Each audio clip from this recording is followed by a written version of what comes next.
Welcome back to American Republic. Hopefully you are able to do the homework, page 189 and 190 in the activities book. We're at Roman numeral II, FDR and the New Deal. Hoover had expanded the size of the government to deal with the Depression, yet little seemed to be working. The people will be drawn to the promises offered by Franklin Delano Roosevelt. Letter A. The election of 1932. Republicans renominated the president, Herbert Hoover, for this election. He praised rugged individualism and encouraged industry and labor to take voluntary action to deal with their problems. Democrats nominated Franklin Delano Roosevelt. FDR's New Deal program called on the government to attempt bold, persistent experimentation concerning the Great Depression. The New Deal is based on four root ideas. First, populism, which favored farm relief and inflation, ideas of William Jennings Bryan. Second, progressivism, which favored government regulation of businesses, ideas of Theodore Roosevelt, FDR's cousin. Third, war mobilization, which meant treating the Depression like one would treat a military foe. Businesses would be regimented under government control. And fourth, planned economy, which meant that the economic problem was because of free enterprise and the solution was government planning of the economy. The end result? Roosevelt wins. If you look at page 439, it shows you a map of the election. It was a blowout victory for Franklin Roosevelt. Understand, though, what kind of man Roosevelt was. He did have some debilitating handicaps in his life, which probably made him more popular with the American people at this time. Turn to page 440 in your books.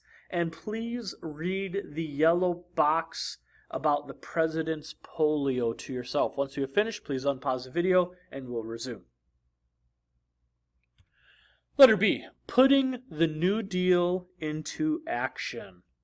Roosevelt brought optimism to a depressed nation when he took office on March 4th, 1933. He confidently asserted, "This great nation will endure as it has endured, will revive and will prosper.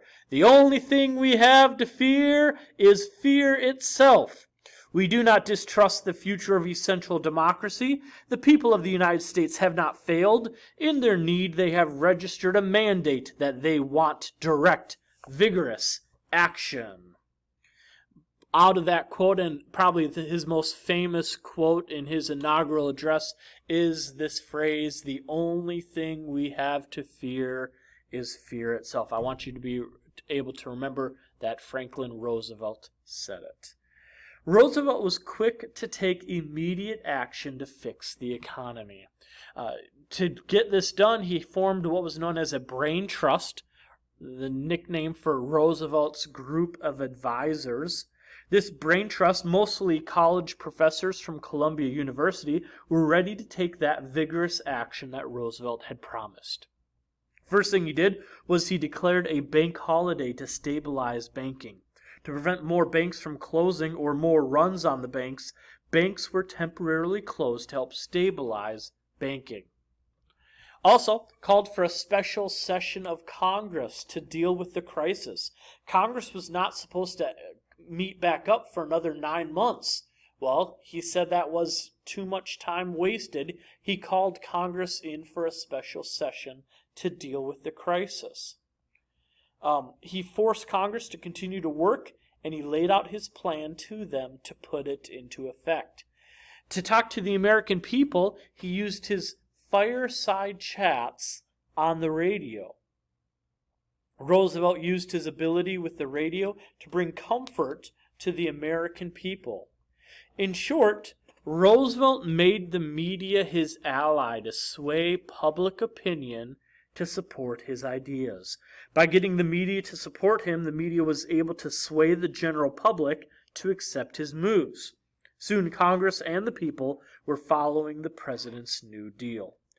A little bit more about the fireside chats. In March 1933, shortly after taking office, President Roosevelt addressed the nation in his first radio fireside chat. Roosevelt was adept at making his speeches seem very candid and spontaneous.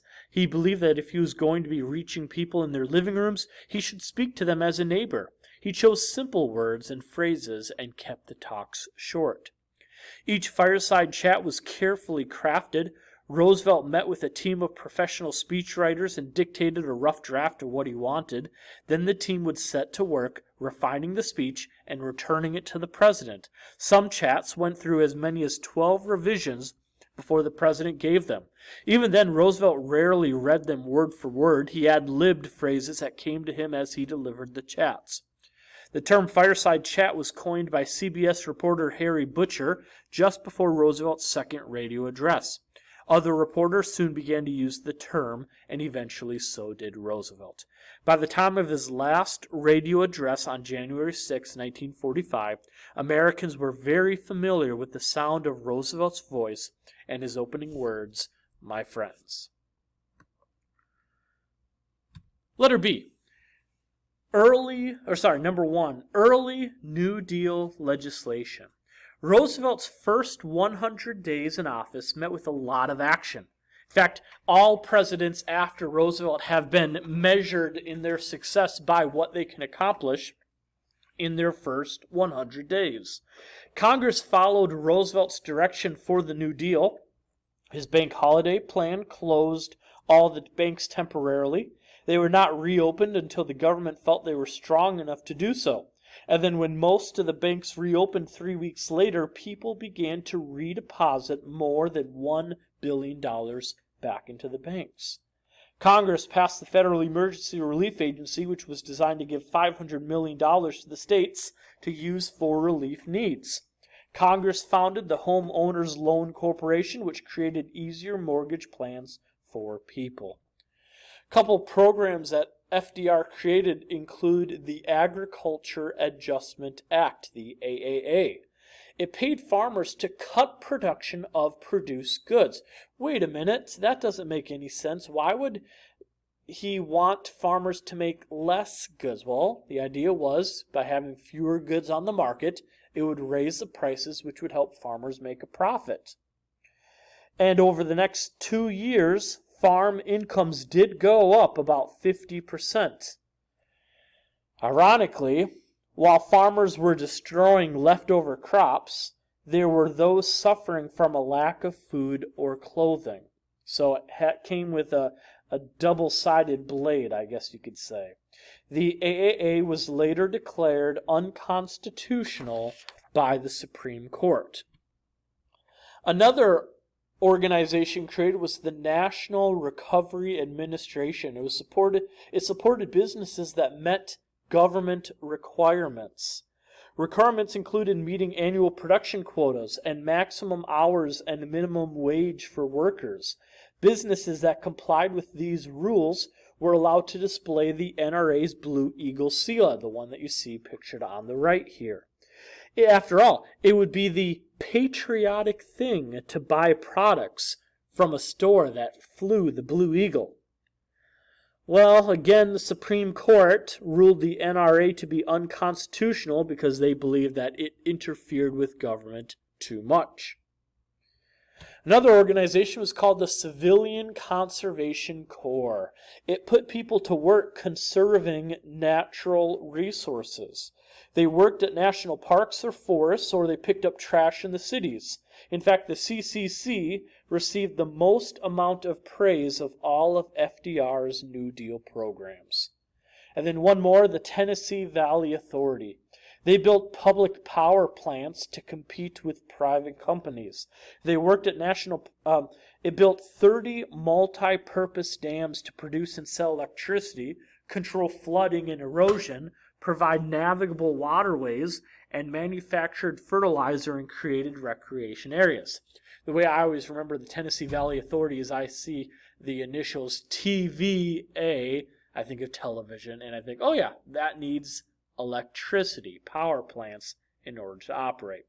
If that helps you, good for you. If that doesn't help you, find your own way. Yet TVA was controversial because it was competing with private companies as well. It was like its own business. In your books, please read on page 442 the yellow box entitled "The C's Get Passing Grades." Once you have finished reading that box to yourself, please unpause the video and we'll resume. Moving on. Number 2, further action. Roosevelt's actions pleased Americans as he took firm action to solve the problems. By doing something, whether it worked or not, Roosevelt gave new hope to the people. When something failed, he wasn't afraid to try something new. If you look back to page 441, it shows you a purple box entitled New Deal Alphabet Soup, and it shows you all the different programs that FDR created. Actually, not even all, but many of the New Deal programs that FDR created during this time. We are not going to go into details with all of these. We'll just stick to the 4 that we've already learned. This political cartoon shows us the ideas of the time. Here's FDR, the doctor, coming in with his New Deal remedies. He says, of course, we may have to change remedies if we don't get results. Congress is the nurse who's all willing to abide by it, and the sick patient is Uncle Sam himself. You see all the different medicines entitled by the New Deal programs that exist. Yet his actions were not bringing real economic recovery to the U.S. The Works Program Administration hired men to be construction workers for public buildings like hospitals and schools. The National Youth Administration gave temporary jobs to high schools and college students to enable them to stay in school. Roosevelt even employed actors, actresses, and directors put on programs such as writing historical or geographical guides for the 48 states. Artists were hired to paint murals in public buildings. These programs hired up to 5 million people, while its critics claimed it was a needless make-work program for loafers. Up to this point, Roosevelt believed that overproduction was the problem and that regulations designed to limit production and the formation of government agencies to create jobs were enacted. However, the direction of the New Deal would all change in 1935. For tomorrow, I want you guys to draw a line in your notes. You guys have to take the quiz that's in your packet. Please make sure you do that. Make sure that you take the quiz and then turn the quiz back in, keeping the notes for yourself. That'll be good for you. Once you have that recorded, that you've got the quiz to work on, the chapter 22 quiz, that's all we got for today. Hope you all have a good rest of the day. Be good, do good. Bye.